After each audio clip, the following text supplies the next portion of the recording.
You're listening to the Tachlis Daily Podcast. Avi Schnall, welcome. It's so good to be here. Avi, a lot of people know you in the Lakewood area or in the New Jersey area. Take us back. Tell us a little bit about your life, where you grew up. Who's Avi Schnall? That's a very loaded question, Osniel. Like where, my life, Little born by little. Born and raised in Flatbush. Went to Yeshiva Tertamiba. Then I went to Baltimore to Rabbi Schlanger's Yeshiva. Then I was in Springfield for a little bit. Then I went to Philly. I was like to learn in Philly, in Philadelphia Yeshiva. You want to get all the steps. Yeah, I went to Eretz Yisrael for a little bit. If you want to delve on any of them. Went to Eretz Yisrael by David. Then I came back to Lakewood. Got married, Baruch Hashem. And here we are today. Incredible. I skipped about 40 years in between that. That's basically the story. It's a good start. It's a good start. So you said you grew up in Flatbush and you went to yeshiva in Baltimore. How did that happen? Well, so it was an anti-yeshiva. High school. Why'd you go there? There's not enough yeshivas I in hated Flatbush. the Regents. I wasn't doing any more Regents. I was done with the Regents. Amazing. Regents was not my thing. Amazing. I said anywhere but Brooklyn. We did a little homework on you. Oh, wow. And we know that you spent a few years in Aachen. 2 summers in Aachen. 2 summers in Aachen. 2 summers. Great summers. How many years ago was that? This is a long time ago. At least probably 22 years ago. Wow. You know who was with me in Camp Aachen? Who was with you? Shmili Krisher. Shout out to Shmili Krisher. But Shmili wasn't like one of my friends over there, He was he was like the cool guys. Shmili was like one of the cool, he was an older counselor. He was there for a few years before me. I was like a new guy, It was like, there was a certain stolz he had over there, Shmili. So you had to stay I had to be careful. I was intimidated by him, He was intimidating. And then you spent a few years in Ura also. Oh, sure. About 7 years in Ura. What did you do in Ura? I still go back. Really? I go back. Every year that I get invited.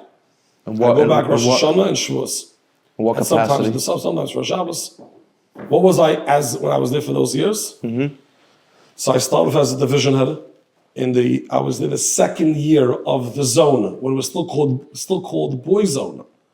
Now it's the zone, boys division, the zone. Girls division, now it's called boys zone and girls zone. So we had boys zone, it was one campus, it was one half the girls, one half the boys. It was nothing like it looks like today. Absolutely, it was completely different. It's a brand new, it wasn't just a new camp, it was a new concept. It was an entirely new concept of kiruv camping. There were other kiruv camps, but Ur is a very unique approach. Mahalach was very unique. And it was unbelievable. I'm saying I was there for 7 years, Baruch Hashem. Wow. Single, I came back married, my kids were there for a few years. How did you get to Ura? A fluke. Total fluke. I was working in Rei Mesifta as a madrich the first half in the Mesifta program, and there was someone there, Rabbi Garfinkel, who was the head counselor of the zone, the second half. And this is Ura of old. It was a week before the camp was starting, and they didn't have a division head. And he said, Avi, what's your plans for the second half? So I didn't have a clear path. And I was in BMG, wasn't sure what I was going to do the second half. So he says, why don't you come to Ura? You'll be a division head staff. So it sounded interesting. So, let's give it a shot. Nice. And that's it. The rest is history. The rest is history. Wow. And do you feel like spending those summers in Ura gave you some kind of background in kiruv, like when you speak to, let's say, not yet from people today, like how to speak to them, how to deal with them? The experience of Ura was huge, not just in the kiruv part. If you think about it, the average yeshiva bacher is beautiful. They learn, they connect, they do what they're supposed to be doing. Very few times does a yeshiva bacher have the opportunity to have an achrayus, that he's responsible for something. So yeah, every yeshiva has the gabbai and has that guy, but most guys don't have those opportunities. So Ura was like my first real opportunity in life that I was given an achrayus. You have a division, you're the division head. It was a new camp. We didn't really know what we were doing. We were sort of learning on the job. But you were responsible for it. You were responsible. Then it was, I think, 60 or 70 kids in my division. I had counselors working underneath me. We were responsible. We went on trips. I was the only senior staff member there. Wow. It was my responsibility. If a kid got lost, I was the guy that the owner of the park would go to. It was the first real experience of having a pure responsibility. You're in charge, make it work. So yeah, of course, it was Kiruv as well, and how to, be able to communicate and be able to work with people. But it was much more than just that. You mentioned Bachram having responsibility. I forgot what the program's called now. Oh, Seed. Seed is when Bachram go out to different communities. Yeah. And it's not the same as having, a bunk under you, but you're going out and you're learning with the Balabata, with the people. It's a different it's a responsibility. I mean that you have to make sure you're making Kiddush Hashem. Right. You're not managing anything. You're not operating anything. You're going, and there's a Rav of a community usually that gives you a place to stay, which is it's a beautiful program, but it's very different than this. This is a very unique thing that, in general, I happen to have a pet peeve of mine that Bachram today are not going back to camp to be counselors. Just one of my things. Let's delve on it. We can talk about it. What do you mean by that? Because it's a lost opportunity. You feel like Bachram today aren't interested in it? No, I don't know what it is, but I feel it's a shame because they're losing that opportunity. A Bachar goes to a camp, a Mesivta camp, and they're great Mesivta. I love Mesivta camps. They're amazing, great, wonderful. Not knocking on any Mesivta camp. Right. But they're missing that opportunity of being a counselor in camp. And you're a counselor in camp, you're forced to learn Achrayus. You have to get up in the morning. You have to wake up your bunk. You have to do curfew. You have to be at activity. You're an Achrayus. If there's a fight in the bunk, you have to figure out how to work it out. If there's a kid that's homesick, you have to help that kid out. You have an Achrayus for 12 kids. 100%. So during this man, Bachram should be learning and doing nothing else. 100%. They should be doing nothing else. You're never gonna hear me advocate that Bachram, middle of this man, should be doing other things. A starke Bachar. But bein this man, it's an opportunity. Right. It's a huge opportunity. Not so you should, of course you should learn, and they learn, and this storm, and there's all these opportunities, but we're losing that piece of Bachram learning that ability to learn Achrayus. Where else are they going to learn it? Right. I remember hearing that for campers, a camper could gain more in those few weeks in the summer than a whole 10 months in yeshiva. Absolutely. So that's not ideal. Right, we're not talking about what the ideal should be. Of course, no, you need both. Should go to yeshiva and he should learn 100%. Sure. But there's that. What I gained in camp is huge. I went to Camp Monk for 12 years. Oh.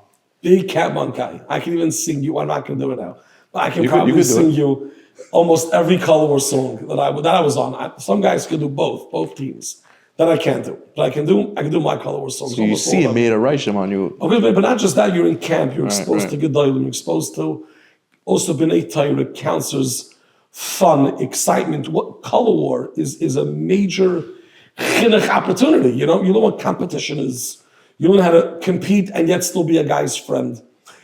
These are life lessons that people will need forever. And it's a shame that there's not, again, I'm not one to say anything, but just in my little small mind, it's a tzarech by me. Right. Why we're not pushing more Bachram to go to camps and be counselors and doing Benes Manim. Interesting. Not too halves. It became also a fad to go on these road trips, the whole thing. Right. So you're missing being a counselor. You're missing a real opportunity in life. It's a huge opportunity. For sure. So let's segue into Agudah. Sure, that came next. Avi Schnall and Agudah is synonymous. So how did that happen? Another fluke. Your life is full of flukes. Everyone's life is full of flukes. But Hashem guides us in our ways. Everything is totally. But it happens to be that there's two big things in my life, which is Ura, which is a big part of my life. It still is, and Agudah were total flukes. I was working in Ura in the summer in the camps. I was looking for a job.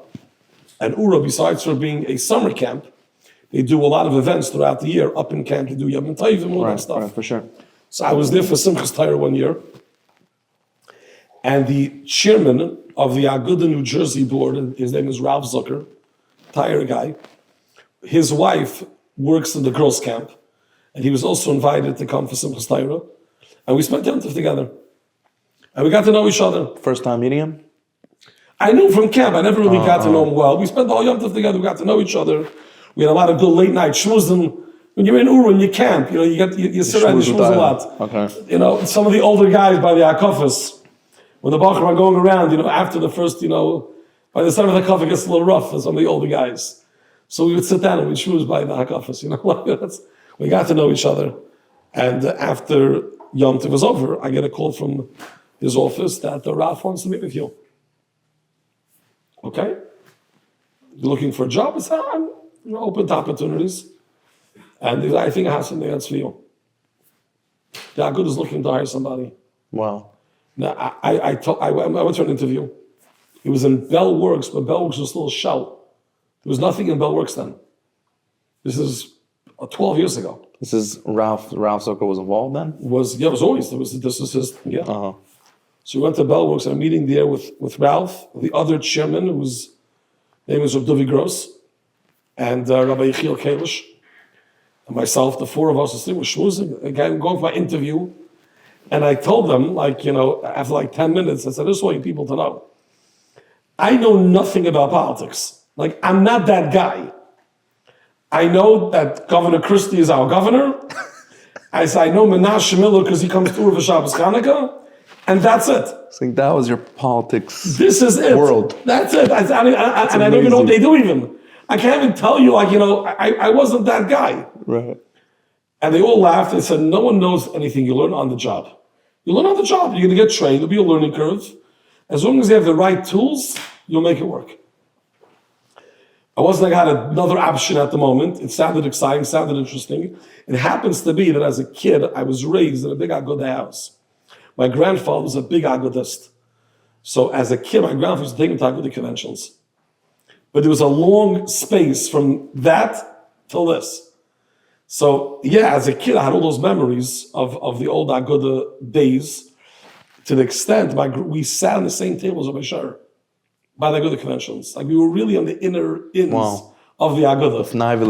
Mamish. Any specific stories or points you want to? A lot of stories. Something that you want to share with us from those days? I'll tell you, I was a little kid, so I didn't chop everything that was going on. But I remember once by the table, because it was a serious moment. So I knew this looks good, There was a discussion going on. I don't know what it was about. I still kick myself till today for not, eavesdropping better to know what it was about. But it was a a heavy conversation. It was my grandfather, Rabbi Scherer, and Rabbi Shmuel were discussing something. And whatever the Indian was, and my grandfather asked, what's Rebellion going to say about it? And Rabbi Shmuel said, I don't think he's excited about the idea. Rabbi Scherer said, then we're not starting, it's a non-starter. Was Rav Elias Svei considered the... He was the Gadol man? I don't measure Doug Gold, but he was a member of the Answers. He definitely was a prominent member. He was a very, very strong voice. Right. And you saw, it was a serious thing. And that was it. If Rebellion is not in favor, it's over. It felt like that was a... It was I was wow, this is pretty... Because Rabbi Scherer was in our eyes, right. as a little he was kid. He idolized Rabbi Scherer, Scherer. And to see the humility of if Rebellion is not in favor, it's over. It's not a discussion. That was it. That's a memory that sticks out, very, very strongly. Wow. But so it was an attractive thing because I had the gifts of the Ankusa, what I'm saying? I remember as a little kid, I go to conventions and, hearing the stories, so it was exciting, but I really didn't know what it was about. Mm-hmm. Interesting. So it was a fluke. Hashem puts everyone in the place where they're supposed to be. 100%. That's why we're here. For whatever reason it is. We may not find out till a few years from now, but right now we're supposed to be here. Wow. So you spent a bunch of years at Agudah, and we got to know you as Avi Schnall from the Agudah New Jersey office. That's right, very All good. those videos going around. It was a mouthful. Agudath is American New Jersey office. Right. It was a long title. So how long were you there pre-COVID? Meaning, how long did you spend at Agudah before the COVID days? I have a feeling we're getting someplace with this COVID. No, we're not going anywhere. That's a funny, No, the reason I'm asking. I'll tell you pre-COVID and after COVID. No, I'll tell you why I'm asking. Is because I only got to know you by COVID. Meaning to say, I heard of you. Yeah. But I started getting a shaykhs to you because of all The COVID stuff, right? the videos and the voice notes and everything That's flying true. around. That's definitely true. So before COVID was in 2020. That was about 4 years ago. So I was there for 11, probably 6 years before COVID. Probably 6, 7 years before COVID. Yeah. Wow, that's a long time.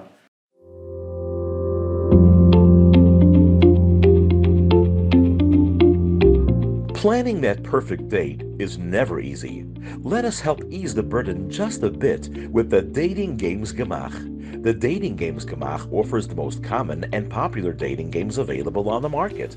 And we have 10 locations throughout Jewish communities in the United States, and we are constantly growing. Reserving a dating game has never been easier. Simply log on to simchas.net/games or call, text, or WhatsApp us at 732-806-7155 to reserve a dating game today.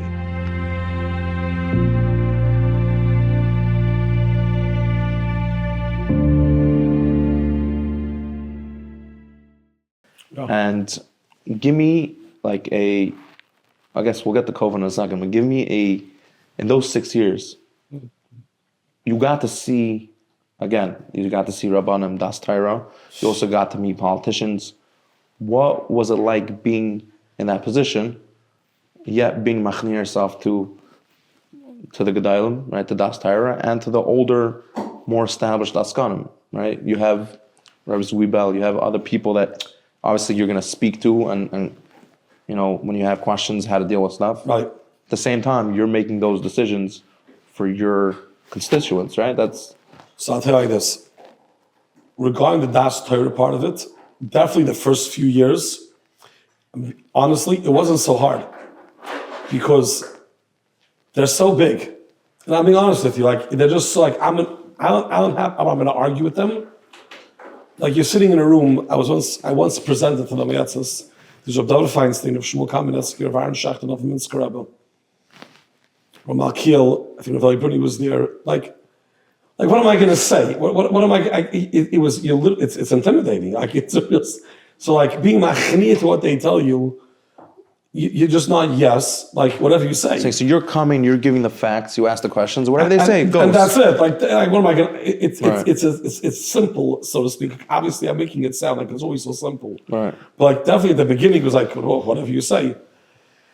Now, what was a harder part is, let's say, the askanim, because there's a very big challenge that everybody has. We all have it, and I'll be minded that when someone starts to be successful, we start to get very full of ourselves. That's what happens. That's what happens. That's what happens. Right. So you know the music world a little bit, right? Once the guy puts out a couple of CDs, he does a couple of concerts, he's a mandam. I'm better than MBB. I would have done that song. If he would have done that Kneish, would have been 10 times better. Maybe not. Probably not. You know, right. Mona knew what he was doing. Like stay in your place. Stay in your lane. Find your lane. Right. So like, you know, you when you're there, you have to constantly remind yourself, like, you know, you're hobnobbing, you're rubbing shoulders, you got invited here, you by that meeting, you pulled off this bill, you got that done, you got that accomplishment. So I'm ready to maven.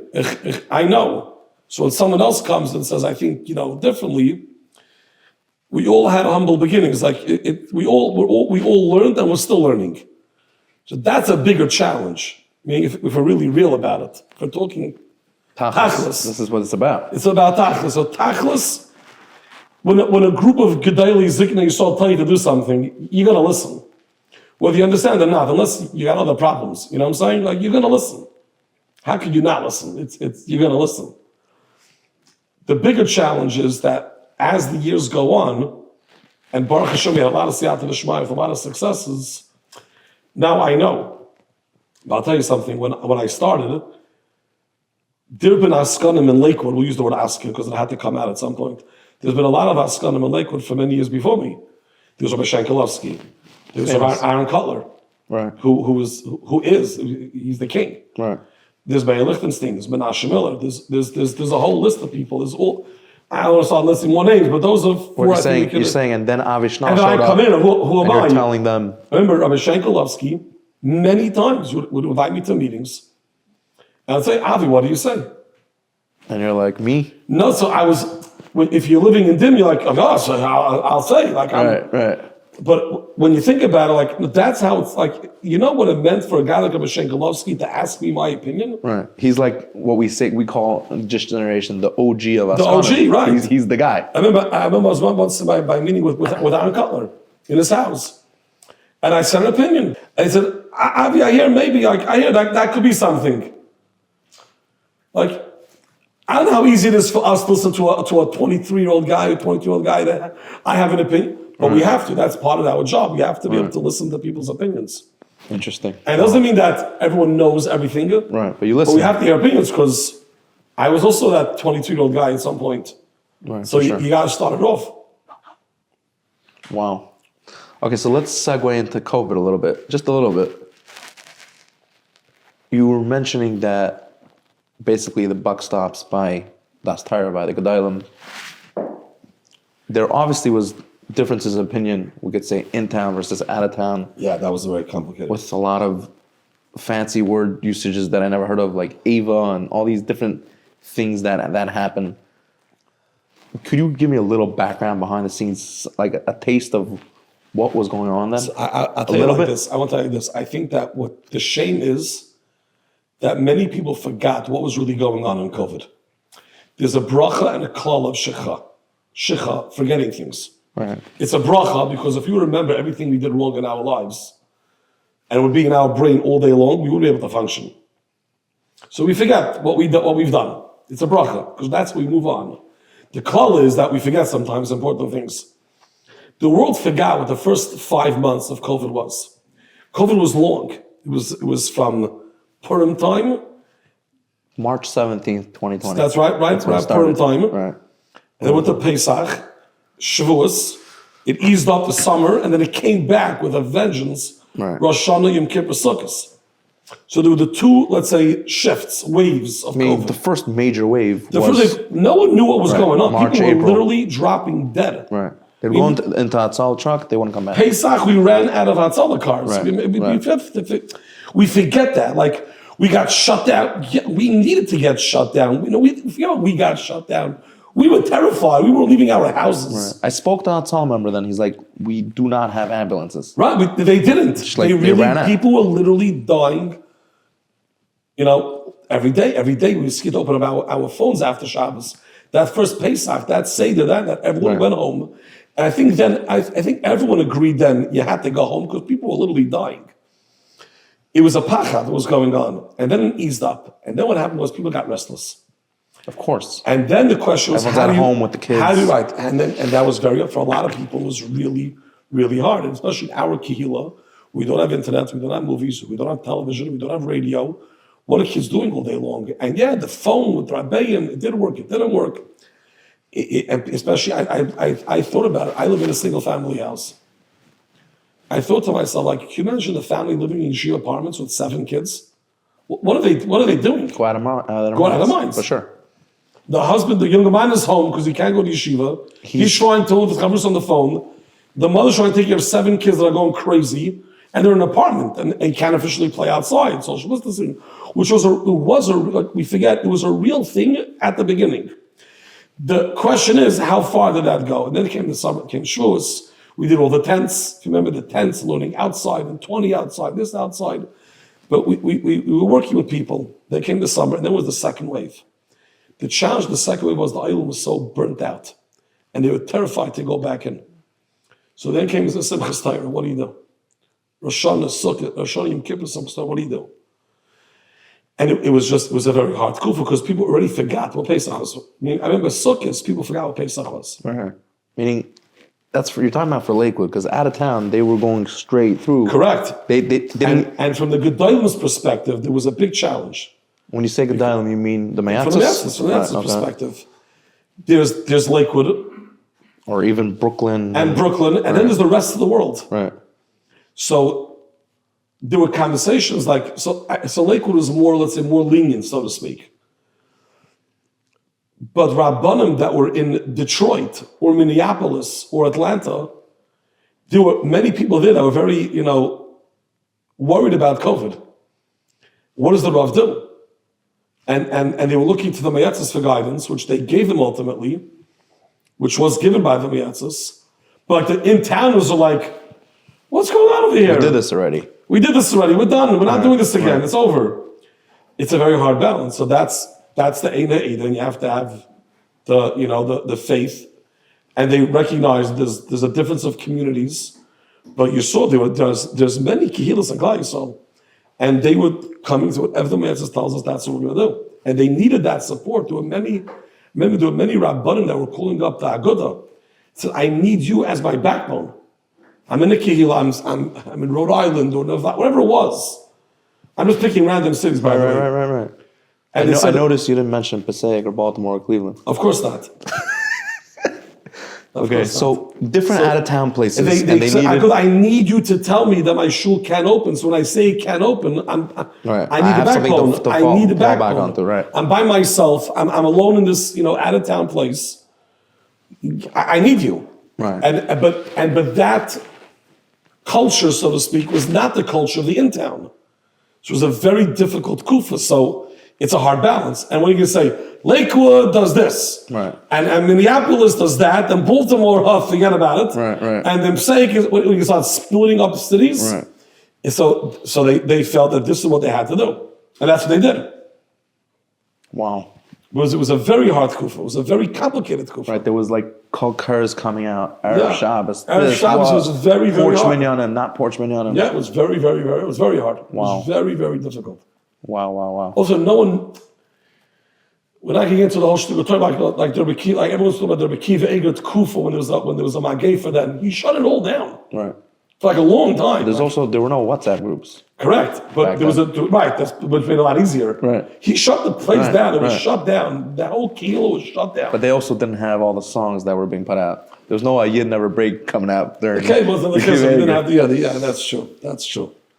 It was a very complicated kufa. Even from my angle, let's say of the activist angle, it was difficult because you had a chavod pushing one way, chavod pushing the other way. It was hard, and no one's ever you never satisfy everybody. So I got blamed for shutting down the yeshivas. I got thanked for opening up the yeshivas. Whichever way how you looked at it, Right. That's part of the business. Okay, so that's how it goes. when you're in public service, public life, you can't please everyone, right? The saying goes, if everyone loves what you're doing, then you're doing something wrong. If everyone hates what you're doing, you're also doing something wrong. If you wrong. want to satisfy everybody, sell ice cream. Right. Okay, There's nothing wrong with that. You might not have the right flavor. I didn't say There's drive an ice cream truck. You'll have all the flavors. You want to be a people's pleaser? Some people don't like ice cream trucks, but okay. You can't please everyone. But even ice cream trucks can't. There you go. So, do you feel like this COVID thing propelled you to like the next step in your career, sort of say? Meaning to say, let me phrase it like this: there was a lot of hot going around that Governor Murphy is on speed dial with Avi Schnall. Avi Schnall tells him what's happening in Lakewood, what is happening in Ocean County.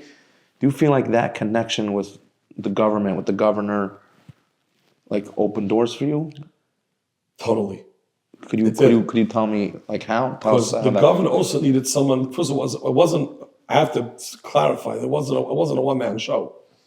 Meaning, I don't think 5 hours went by during COVID that I wasn't in touch with Committeeman Mayor Lichtenstein. Wow. I don't think 5 hours went by during those heavy kufas. How's your Shalom Bayis though? Wow, that's good. We were locked in the house for months. Go talk to him. Go get out of here. But I really don't think that 5 hours went by without having a conversation with him. Wow. We were by the Rosh Hashiva's porch. When you say Rosh Hashivas, which Rosh Hashivas? The fold of the Lakewood Rosh Hashivas. So separately or together? It depends on the meeting, whatever. But we were constantly talking, like every 3-4 days, another conversation about different things that were coming up. But what happened is that the governor felt that myself and Committeeman Lichtenstein, we were like, they called us like a team. They used to make jokes about us. I said, I texted the mayor, so I knew you got the message, and vice versa. That's what it was. There was no group between you. Okay. No, I hear. So there was, but what happened is that it definitely they felt that they had a trust that it was Lakewood was the fourth largest town in New Jersey, and we got hit the worst.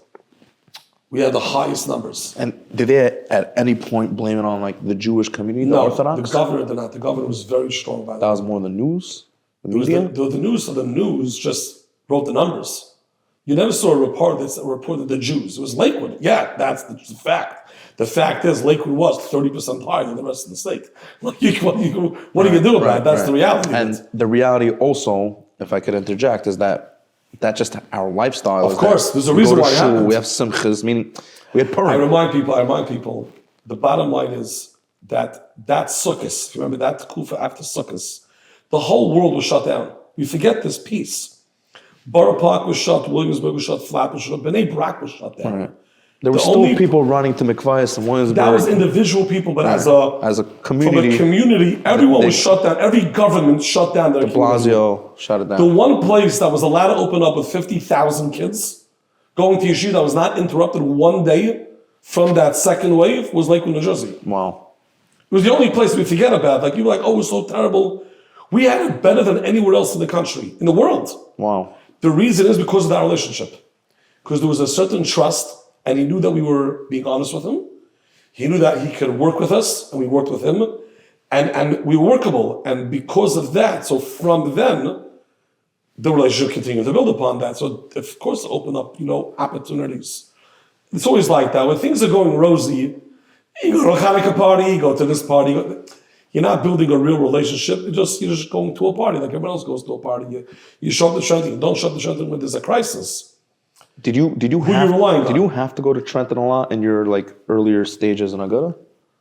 Was that part of the job? You want to go to Trenton. You just want to know what's going visible. On. It's not that you need to go to know what's going on. They see you. Mm-hmm. There are very few yarmulkes. When I was in Trenton, when I started, there were 3 yarmulkes in Trenton. Wow. Myself, Josh Brzezinski, and the guy Avi Schnall. That's it. We were literally the 3 only yarmulkes that walked around Trenton. Today, there's 1 yarmulke in Trenton. Besides the 2 politicians, meaning from the activists, from the Shlomo Shor. He's the only yarmulke Shout wearing out guy. to Shlomo Shor. He's amazing.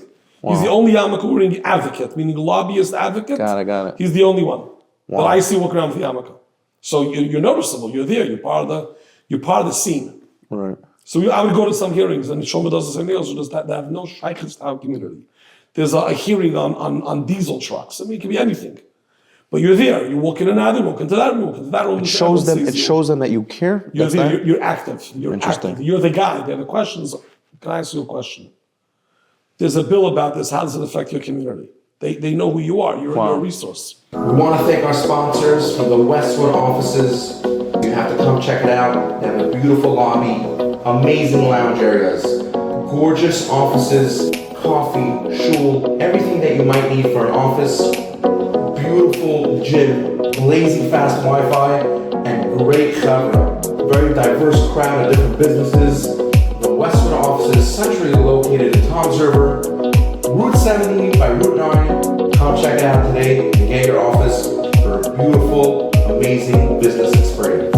Come get your office today. So finally, this location is awesome. Yes. Solid place. Shout out to Westwood. We're in Westwood. And this place is gorgeous. It's gorgeous. It's a nice place. So whoever's watching this and you're looking for office place, even though it's not in my district, because there's a Tom's River. We're in Tom's River. Which is a little bit of a shame because I probably would move my district office here because the vibes are off the charts. You can't. They gotta be the district. You can't be out of the district. No, they gotta be the district.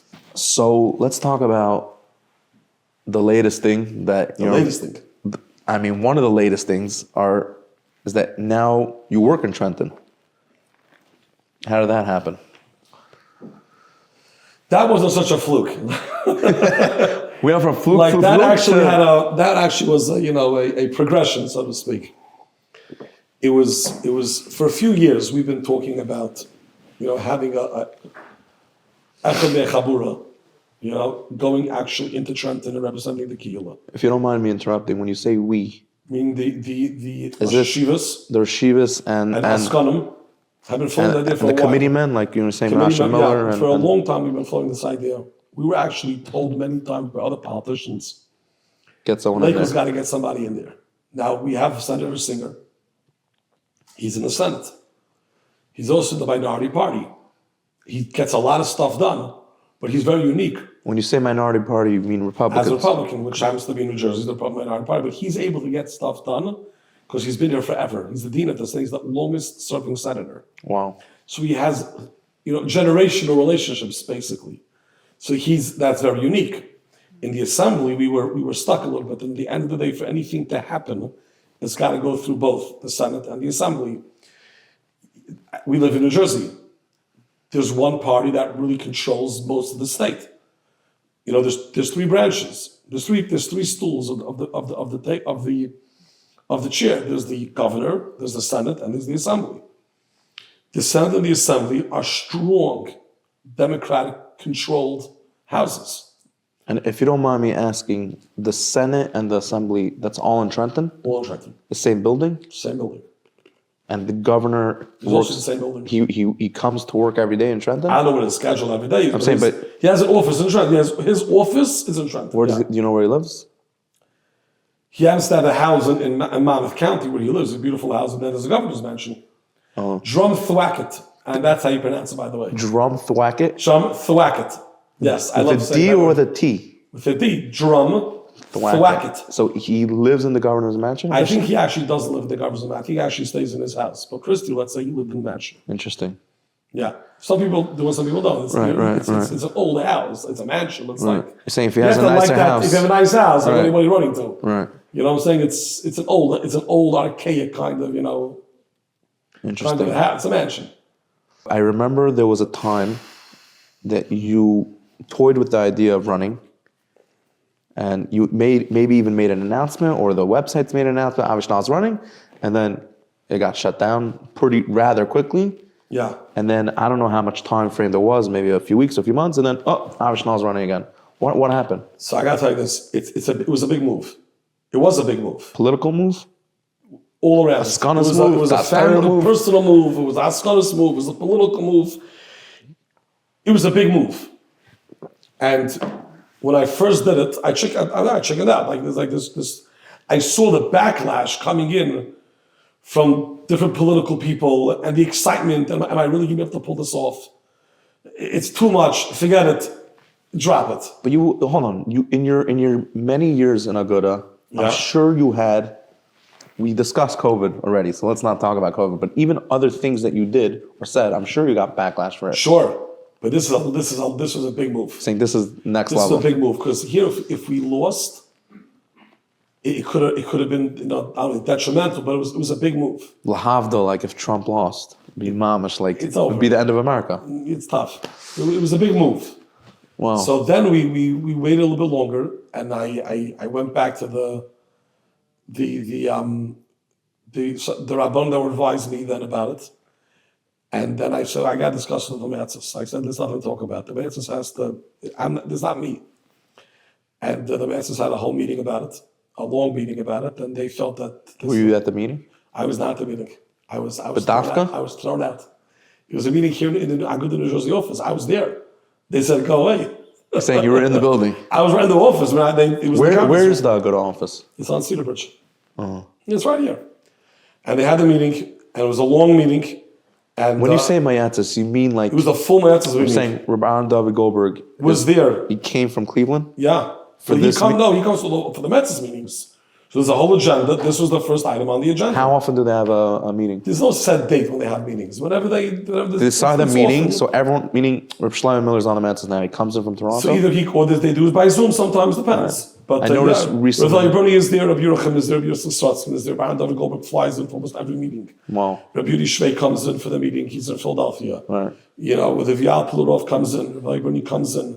Rabbi Feldman comes in for almost every meeting.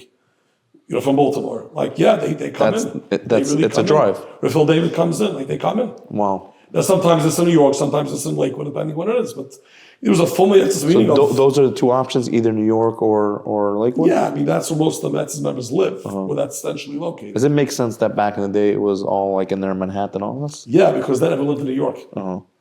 There was one member from Lakewood, that was Rabbi Schneider. Wow. That was it. Everyone lived in New York. Right. The question then was, Times do it in Borough changed. Park, do it on East Side, Bar Moshe's house. That was the Shiloh. Everyone was there. Rabbi Yaakov was a Mutzi. Everyone was in New York. Wow. But, And I know we're going on a little tangent, but does every Metzis meeting have like askanim from Agudah there as well, or not necessarily? Sometimes it's just a Gedalim. usually, it's only the Gedalim, and why Chaim would- David Zubel is there. So why would you have been at that meeting? No, because they were discussing me, so I wanted to come say my thoughts. You wanted to hear the hop. I also wanted to know, what it was going to be, the back and forth. But it was a good hour and a half discussion at least. And they were making phone calls in the middle and calling people. It was a real thorough shaila to make sure that all the worries were addressed or understood. Could you name drop some Rabbanim or Gedalim that you were speaking to personally about it, or you'd rather not? Just curious. So whenever I have a shaila regarding askanis or Niklal, I go to Rashid, I go to Makil, but Makil the two that I go to. Mm-hmm. So they were already very well aware about the whole ins and outs. Yeah, they knew the whole concept, and but now the Mets had to discuss it. And I was very clear, and I told this to Rabbi Schnall when I saw he was walking in. I said, I just want the Rashid to understand that unless this is unanimous, I'm not doing it. I'm not doing it. Right. I don't need this. I'm very okay. I'm very okay staying by the Agudah. It's working. It's good. This is a big shakeup. I mean, from a personal life. Right.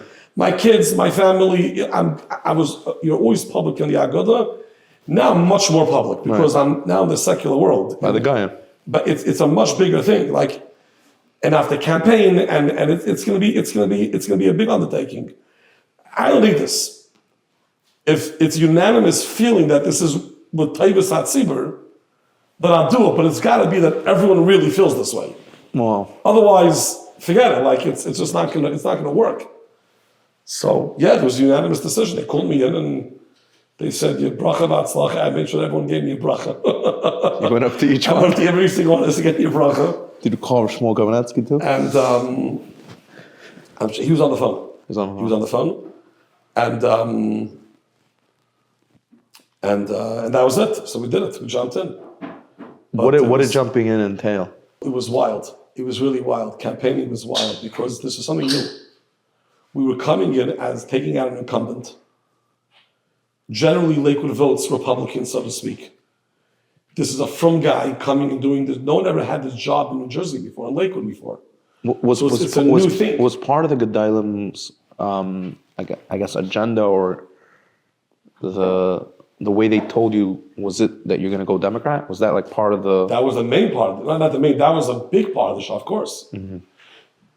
Meaning, we're putting him in, he's got to win it. The way to win in New Jersey is Democrat. Well, the way to win in Lakewood would be actually as a Republican. No, but I'm saying... But the way to actually make a difference, so to speak, is this is what we are. I mean, we can go talk a whole, the hashkafic shaila of it. There's a lot of, discussions about that.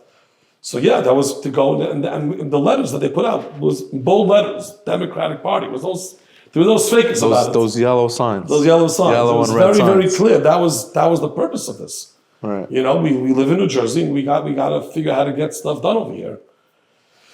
And campaigning, because wherever you went, you can imagine driving on the 9 was literally covered with my face with the funny glasses and the yarmulke. What was it, those glasses? Well, these are the glasses, by the way. But back then, no one knew about it. You know what I want to tell you? It worked. You're saying because it wasn't your regular glasses. The yarmulke, what's the yarmulke? It worked. Everyone's talking about it. Whose idea was it? That was my idea. Really? That I have to take credit for. It was my idea. It was a whole new face. It was a whole new face. You had this yeshivish guy from Agudah to this What is this? Right. What is this? What happened? But that guy everyone talking about. It was a shakeup. It was a shakeup. But whenever you got billboards here, there's no free moments. Wherever you went. Did you guys clean up all those lawn signs after you won? 100%. Okay, absolutely. You should want to make sure. And they had permits and everything. Sure. Okay, good. Absolutely. Everything has to be kadas gedim.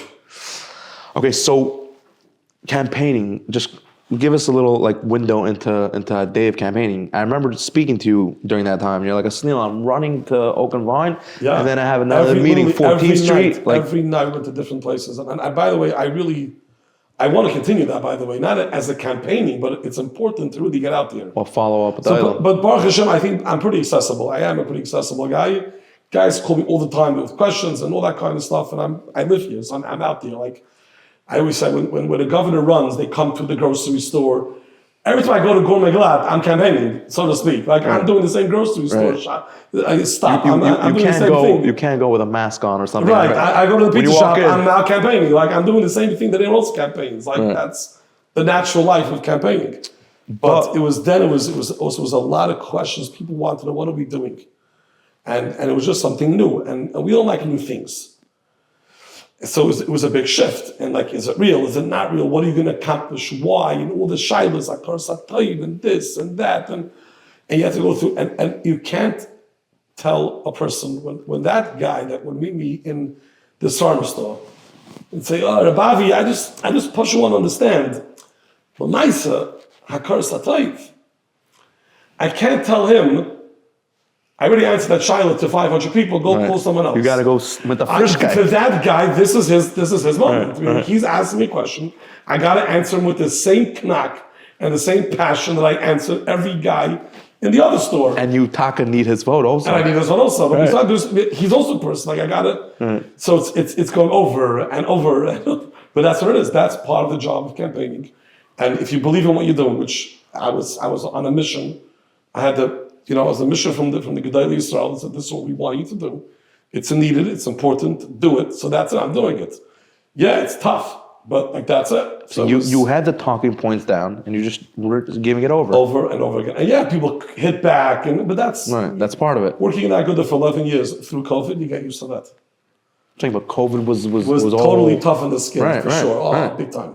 Very much so. Very, very much so.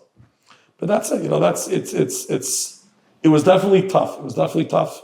It was a lot of work. It was training also. I mean, it's a lot of emotionally. I'm not an emotional kind of guy, but like at the end of the day, your wife came the day of election. Committee Melachim called me up and said, Avi, listen to me. Shut your phone and go to sleep. There's nothing we can do right now. You did what you could do. You did your stadlos. Just go to sleep. Like your brain is fried. You're going to go Mashiach, just shut your phone and go to sleep. Wake up in 4 hours. I mean, if I can say 4 hours. But just go to sleep. Saying you did yours. There's nothing more to do. Right. You're just going to make yourself like, I cranked out, I was gone. Just for the roller coaster, because it was early voting and the mail-ins and every day you're counting the hours. How many came in today? How many came in tomorrow? How many came in from Monmouth County? Oh no, they have a I know what's going to be. And you're following all the numbers. You're following every number. Your whole brain is consumed. Right. So, and every day, new numbers are coming in. Well, what does it mean? What's the trend? Does that mean tomorrow's going to be more? Tomorrow's going to be less? Oh no! And you're thinking every possibility how it can go wrong, and it never stops because that's on your mind. So it's wow. It's tough. It's tough. It was Baruch Hashem B'li Ayin Hara. It was well worth it. Without a suffix, like guys, people ask all the time, like, did you really feel as without a suffix? I can give you several examples of things that we've been able to pull off and to life because of this. That there's no way we'd be able to do it without it. Wow. Okay, so that's one of my questions here is. So what do you do for me? You're up for re-election. Not yet. At some point. Yeah, sure. So first of all, when are you going to start campaigning? You can start right now. You're always campaigning. The day after elections, you start campaigning. No, again. so right, that's 100%. By the way, on that point. The fact that you go to Gourmet Magla and you go to the pizza store and you go to shul, you're accessible as a person. As a person. Meaning your average Goyish politician, he goes to work, he goes home. Yeah. Where's he seen? Right. Not really seen, meaning unless he's going to a party. Events. An event, right. And then you have the 50 people. You have to go there and you have to be invited, right? It's not as accessible. Not the same. That's the life of being a frum politician. Okay, so.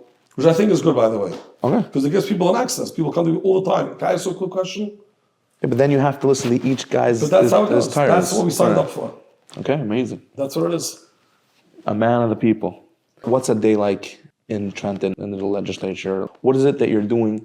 What kind of bills have you passed? It's a loaded question, but what stuff that you're working on that we could be like, wow, okay, that's why we put Avi Schnall there. I'll tell you like this. I'm going to give you the more global answer. The general answer, and that will bring it down to the specifics. The global answer is that when I go to Trenton, I don't go to Trenton every day. You go in there's committee meetings, you go in there's voting sessions. That's when you go to Trenton.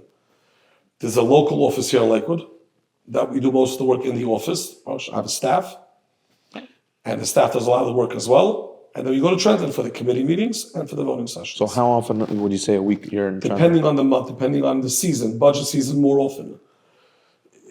End of the year more often. It really depends on what's going on at that moment. Do you drive yourself? Or I drive. Yeah, I drive. Yeah, I just want to know where you're holding in the on the ladder I drive. I drive, I have a little Sonata, we drive, it's very nice. Okay. And I get, I What like do to you drive listen to on the way to Trenton? You listen to anything? Music, a share? to the Tachlis podcast. Amazing. So you're not there every day. Where's your office in Lakewood? Route 9, 500 River Avenue, smack in the middle of the Lakewood, of the Route 9 In the traffic. crunch, in the kishkis. So I never forget it. Never forget it. But I'll tell you what it is. What the main purpose, so to speak, Yeah. and it's going to sound a little interesting. The main purpose is building relationships. That's the main purpose. Because ultimately, I can introduce a bill. Now, the bill has to get passed. People have to vote on that bill. You're coming up with the bills yourself? Many of them, yeah.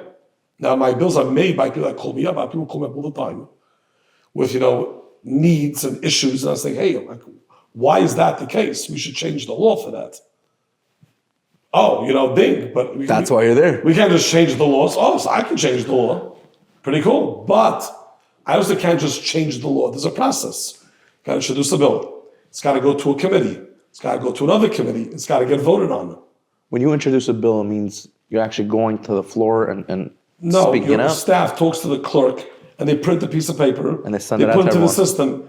Not everyone sees it. It gets into the system. Meaning my You're staff. saying there's like There's a list? thousands of bills that are introduced every year. Really? 80% of them never see the light of day. Wow. They're just introduced. They just get introduced. You have to work So how your do you bills. how do you push your Oh, bill? that's the relationship building. You come to Trenton, you make sure you bump into this guy, you bump into that guy. You vote on someone else's bill. He'll vote Someone for else you. has a bill that you like. Can I be a co-sponsor to your bill? They appreciate it. People are co-sponsors on my bill. They hit you back. It's relationship building. That's really what it is. So you're there to build relationships that when you need to get something done, you can get it done. Question. Have you had to vote on things that are contrary to our Torah life, Torah beliefs? There have been votes That you had to- that were things that were contrary to the Kehila's viewpoint, and I did not vote on them.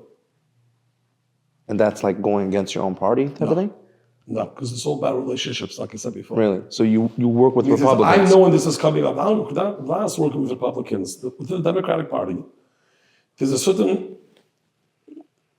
If you treat people with respect, they treat you with respect. Always. That's how it goes. So there's a bill that's coming up for a vote. There's a bill that I knew was coming up. I'll give one example because it was a controversial bill. It was the Freedom to Read Act about library books and stuff like that. It was a complicated bill. And before I did anything, I spoke it over with Rabbi Schnall and Rabbi Avi, and I felt it out from the community. And there was no way I could vote on this bill. So I didn't just come into Trenton and press a red button, I'm not voting on your bill, then you're just an idiot. So there's a process. I called up the sponsor.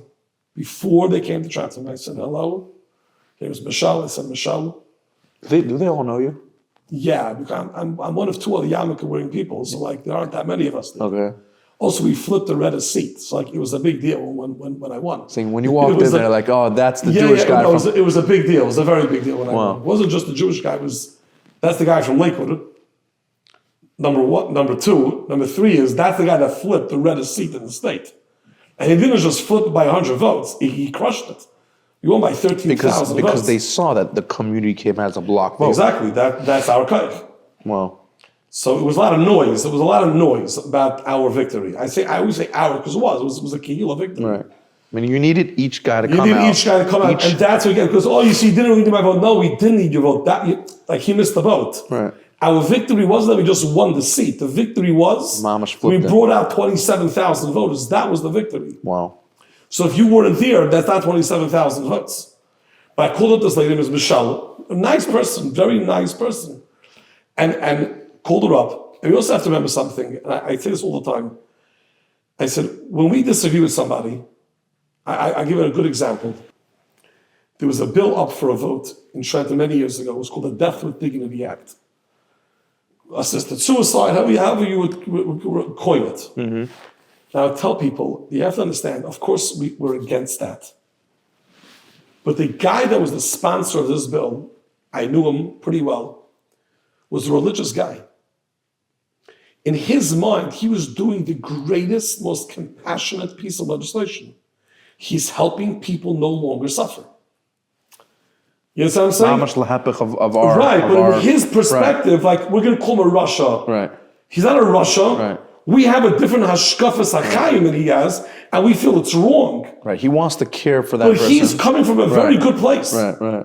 So if you look at people from that lens, then they understand. Like I get where you're coming from. I can disagree with you.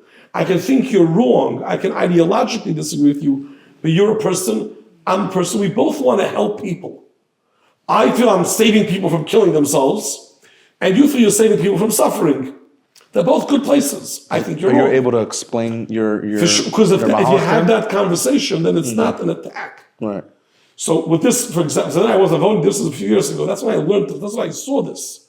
Like I saw these people by the hearings and stuff. I was like, they were coming from a good place. Right. So in this bill, when I now became a legislator, I learned that lesson that these are good people. They come from good places. Not always, but most of the time. So I called her up and I said, Michelle, I went through your bill. I really went through it well. I discussed with many people in the community. I can't vote on the bill. Are you okay if I get a pass on the bill? Are you okay if I get a pass? Can you give me a pass? Avi, no problem. I'm so thankful you called me up. You did the right thing. Wow. That was it. It's all you picked up the phone. I called the speaker. I said, Mr. Speaker, tomorrow's a voting session. Just want to give you a heads up. I won't be able to vote on that bill. Are you okay with that?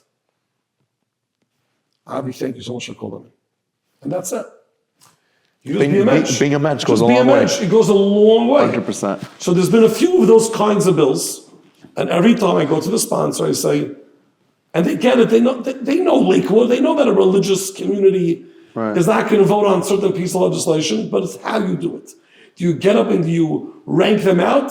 Or do you say, I get it, I get where you're coming from. I come from a different perspective, a different school of thought. For us, we don't believe in that. I can't support it. It's not a personal attack on you. Could you tell us about school choice?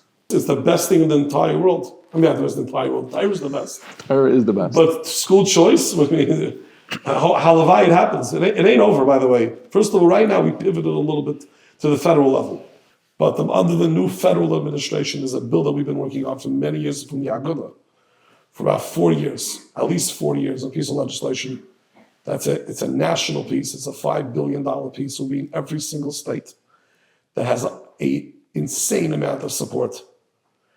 Over 70% of the Republican legislators, Congress and senators are co-sponsors and sponsors of this bill. Wow.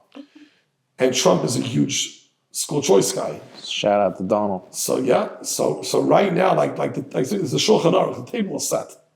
Yeah, So you put the pieces in place. For many years. I mean, there are people like guys like A.D. Motz and Abba Cohn, for years they've been working on this, and they were laughed at. Like, this is never going to happen, never going to happen.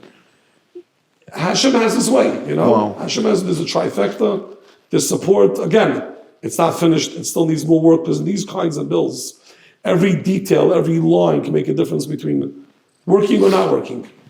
So is it over? It's not over at all. Right now, New Jersey had a moment. We learned a lot from that experience. So right now we have a federal opportunity. If that doesn't work, we're right back to the state. Like, we're not going anywhere. And on the contrary, what we learned from that New Jersey experience was, we now know who our real supporters are going to be. We know that there are 14 members of the Democratic Party that put their name to a school choice bill. Wow. We know how many members that didn't have their name on it. Told me, Avi, we got to revive that bill. We got to get something going. We know we have friends within the Democratic Party, within the majority party, that do believe in school choice. We have to shred it. How do we get this to the finish line? So if people say it's dead, just on the contrary, it's more alive now than it ever was. We actually have members in the leadership of the Democratic Party that put their name to this bill as sponsors or co-sponsors. That never happened before. Wow. So we're closer than ever. Are we close? We're not close. We're not done yet. Closer. But we're not further away.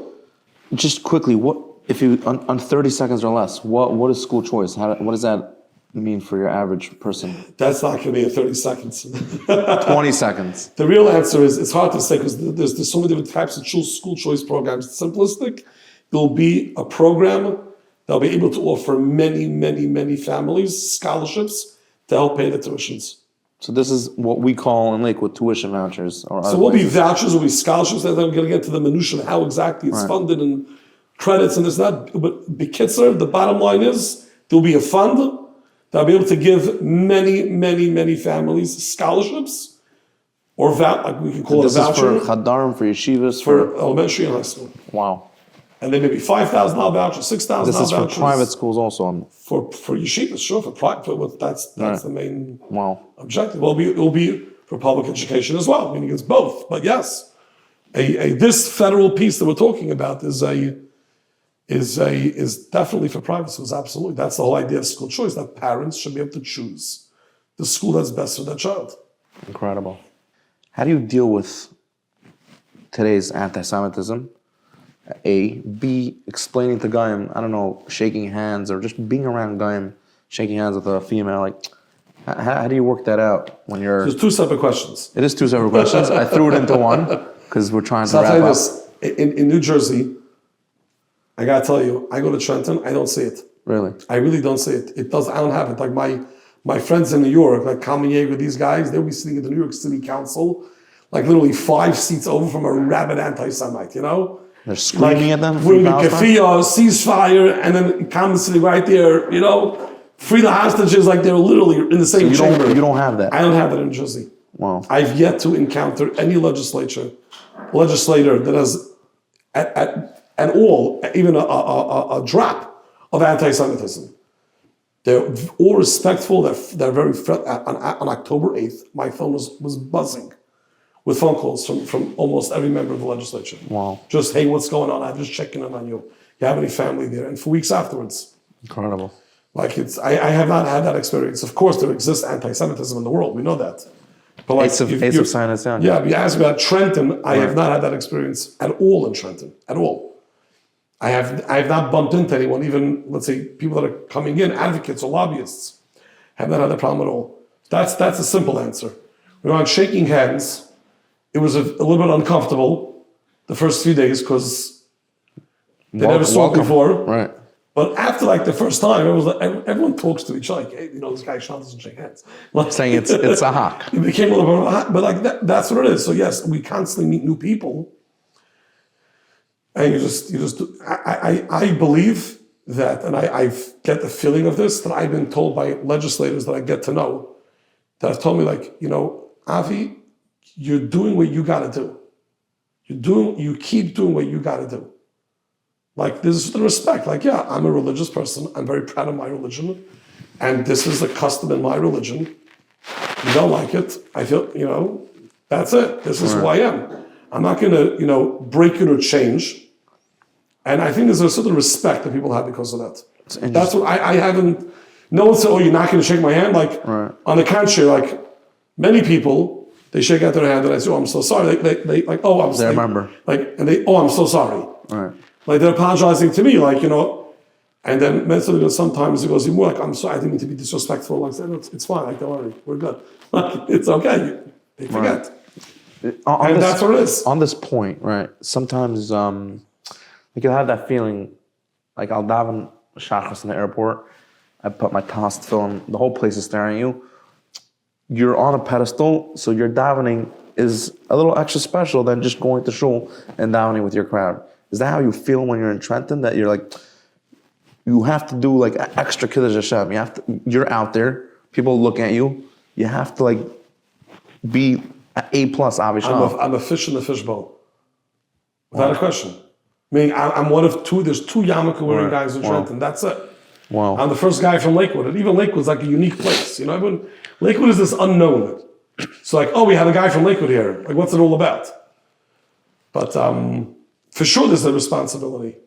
You're a Magachir in the morning. I'm Magachir in the morning. Wow. How do you? I love that. How do you? I'm not a Magachir. You are a Magachir. I know with a chabura of guys, of great guys.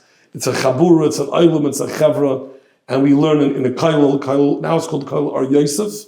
It used to be Ar Shmuel.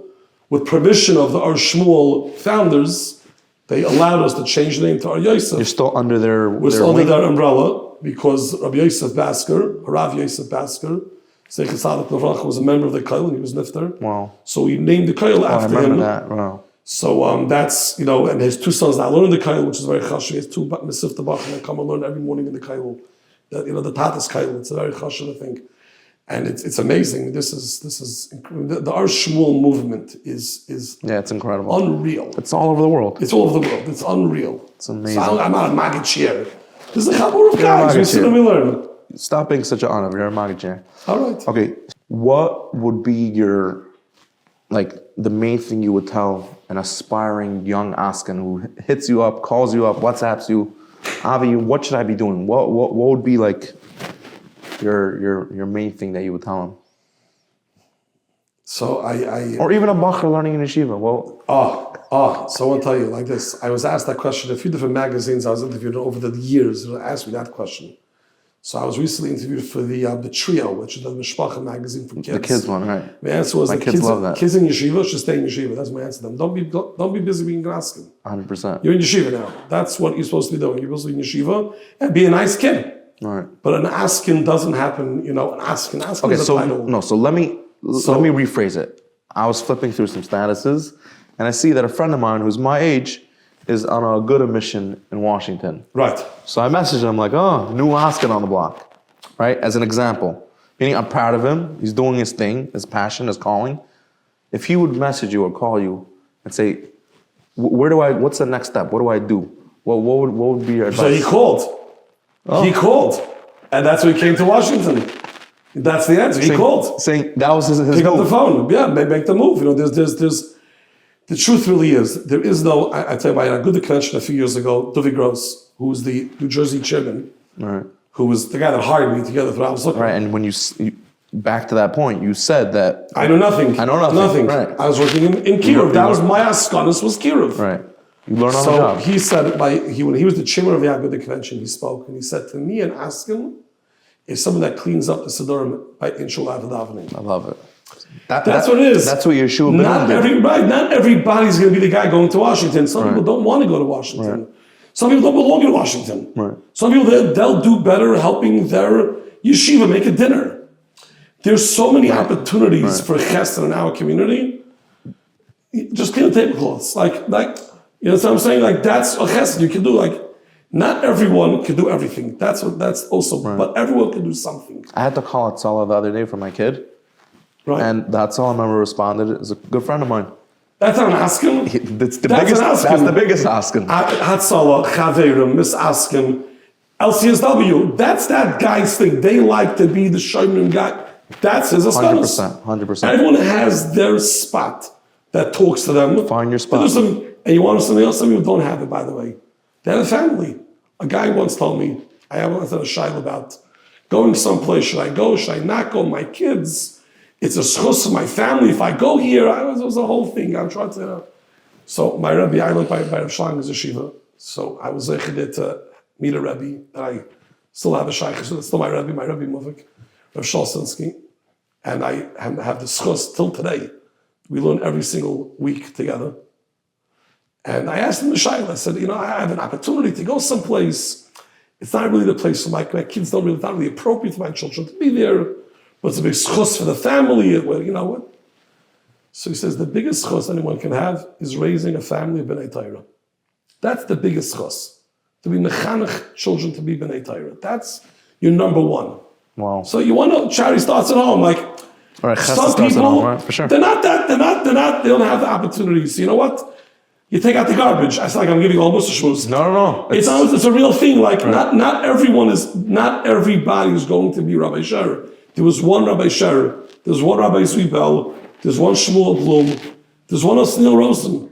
Right? There's one of everyone. There's one of everyone. Be That's the best thing. you. Right. So yeah, of course, even with Rabbi Sher, there was a board and there's a bit, but that's a minute part of Klai. So if you have that feel for politics and it interests you, call us up. We need people. If you enjoy going to Trenton and Washington, please call us. Right. We need more people. But if that's not your thing, then find some. And if you don't have a thing, you have a family.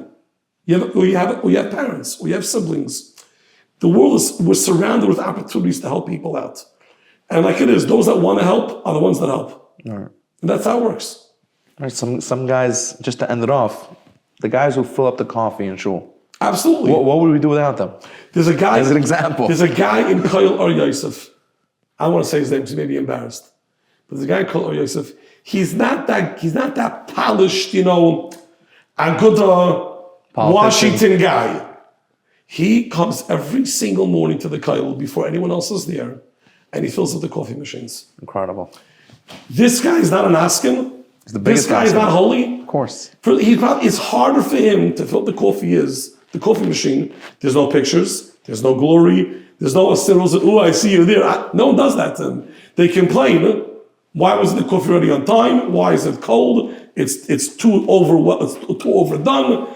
That's all he gets. Right. And he got every morning he takes out all the garbage, he puts it in. The he unsung heroes. This guy is not an Askan. This guy's 100%. incredible.